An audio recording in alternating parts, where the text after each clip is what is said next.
Hello and welcome back to Lipper's Fund Flows Inside. I'm Matthew Lemieux. We're coming back to you to look at the weekly flows numbers for the week ending August 29th. And with a lot of low volume and dog days of summers in the market, a lot of people were not really kind of focused on the market. We saw very low volume, a lot of probably less than average participation, even maybe for this time of year. But a lot of people were really focused on the big news stories, which were Hurricane Isaac at that point, not just the fact on whether it would disrupt the Republican National Convention, but maybe it would have an impact on oil and energy production within the Gulf states. And then, of course, the Republican National Convention itself, a lot of people looking to that direction. So while most of the attention was kind of to these two issues, there was actually some really quite good economic news that came in during the week. We saw upward revisions of July GDP to 1.7% from 1.5%. We saw Case-Shiller come out, home prices continuing to strengthen, which is good news. And then we also saw some news for consumer spending, and I think it was the highest we've seen in a couple months, and really kind of injected some good feelings out there in the market, specifically for the U.S. So let's kind of take a look at this news and how it really went into our flows numbers. So if we actually look at the macro groups, I'm going to give you a couple different numbers here. Overall, if we're looking specifically at mutual funds right now, we saw that the conventional mutual fund markets pushed out about $4.3 billion. Now, this is something that we always see, we've seen a couple times this week with big swings in and out of money market funds. Money market funds pushed out about $5.9 billion. So if you exclude money market funds, about $1.6 billion into what maybe we will say risk assets. So that's pretty good for the week. Equity actually pushed out about 1.4. We continue to see taxable bond funds do quite well at 2.4 inflows. And municipals pulled in another $600 million. So again, as I mentioned, we saw about $4.3 billion going out of the conventional fund business. You take money markets out of that equation, 1.6 in. So investors still pushing money into kind of risk assets, even though, again, it's kind of the slow time of the year. If we look specifically at equity, like I said before, we saw about $1.4 billion move out of that group. Really kind of a trend we're setting up here. It's the third consecutive week where we're seeing outflows of equity mutual funds. We haven't seen a streak of 3 or more weeks since the beginning of January. So seems like investors, at least on the mutual fund side, really feeling more comfortable being net sellers. And if you look at the breakout, this is the second consecutive week we've seen this as well.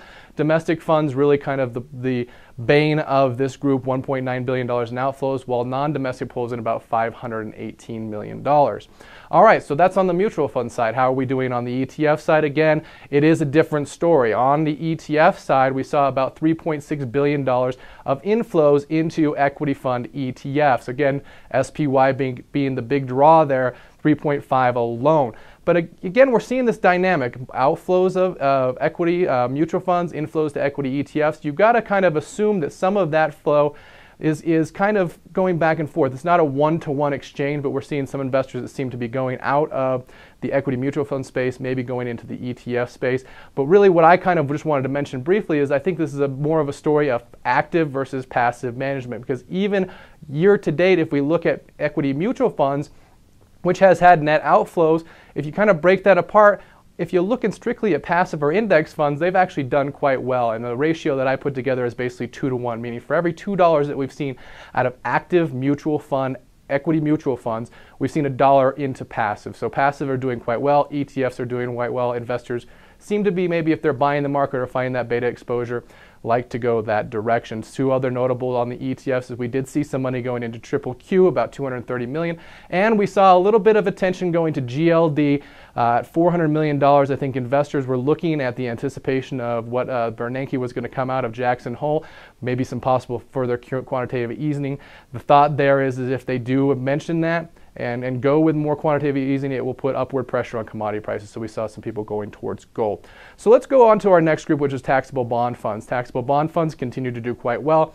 $2.4 billion in inflows this week, 12th consecutive week overall. And this week, even though we've seen a split be kind of high yield and investment grade, most investors are going toward investment grade. I think a little bit of the optimism in the equity markets helped push that direction. $901 million. Also in tandem, what we saw overall with taxable bond funds. With high yield funds, it's their 12th consecutive week of inflows. So it's doing quite well. It's the largest we've seen in about 5 weeks. So if you look at mortgage funds, they've also doing quite well. Investors going towards the yield there. They're feeling good about the mortgage market, not only just low foreclosures, but again, as we had mentioned at the beginning, Housing market seems to be rebounding quite well, $439 million there. And then the third group, which was somewhat interesting, even though it's a pretty small number, Treasury mutual funds, $257 million into that group. This is the largest we've seen into this group since March. If you kind of look under the hood a little bit, a lot of that interest is going towards TIPS products, Treasury inflation protected based products. Again, maybe a little bit more of that story, anticipation of what the Fed was going to come out with. I think a lot of people, every time you kind of see a little bit more discussion about QE or more printing of money, inflation concerns are there going into that direction. So that's basically was an interesting thing. And it was kind of interesting that we didn't see as much movement to investment grade. They actually were just beat out. They pulled in about $255 million as well. So let's look at ETFs on the taxable bond fund side. I mean, it was relatively somewhat quiet this week. We did see inflows, roughly about $780 million. Again, some of that was pretty much well spread between investment grade.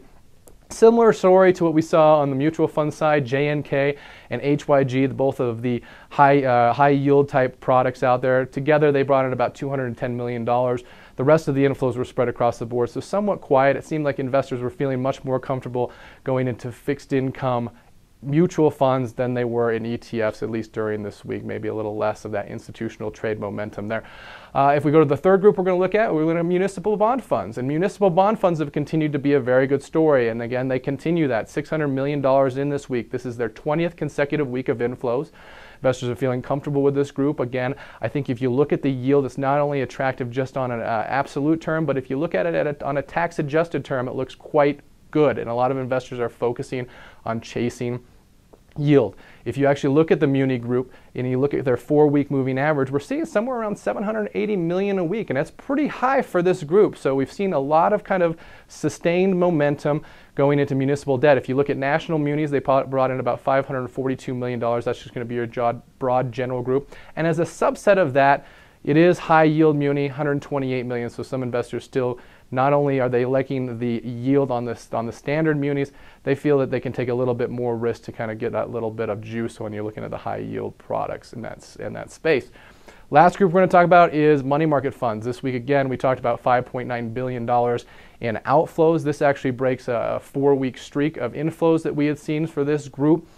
And one thing that's interesting, even though it's hard to kind of correlate that, if you look at the overall numbers that we talked about, $1.6 billion into mutual funds, excluding money market funds, and then you pull in the money that we saw from ETFs, we see roughly about $6 billion going into risk assets this week, 5.9 coming out of money market funds. I thought it was just kind of interesting because usually you don't get quite that cross correlation, but it seemed like maybe a lot of that money that was being pulled out of money market was being actually put to work in the markets and putting it into risk. If you look at institutional, we saw about $4.9 billion come out of institutional, and about $1 billion coming out of retail. So again, a lot of people maybe feel a little bit more optimistic by the numbers they've seen going back in. I think we're still going to see a lot of low volume and not big movements, especially maybe till after the election. But going forward and talking today here on Friday morning, we actually did get news from the Fed. There was no committed moves to a QE3 per se, but Bernanke did definitely come out and say that he believes that the QE process has done a good job, and that right now when you talk about the stagflation in the labor market, he probably feels that maybe a little bit more QE could help. So we did see obviously a bump in commodity prices this morning, and markets are doing quite well so far. Again, it's pretty quiet out there and there's not too many participation volumes, pretty low. So I think investors are going to feel kind of optimistic. I don't think we're going to get a lot of big news probably until through the election.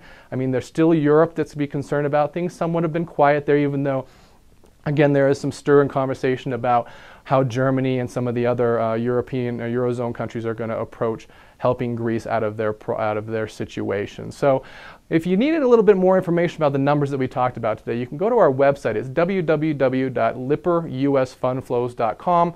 That'll give you the ability to possibly take a deeper dive in the data we looked at. Or again, once we invite you to come back next week and see how the numbers look based on what we see in the market. Until then, my name's Matthew Lemieux, and I appreciate you here.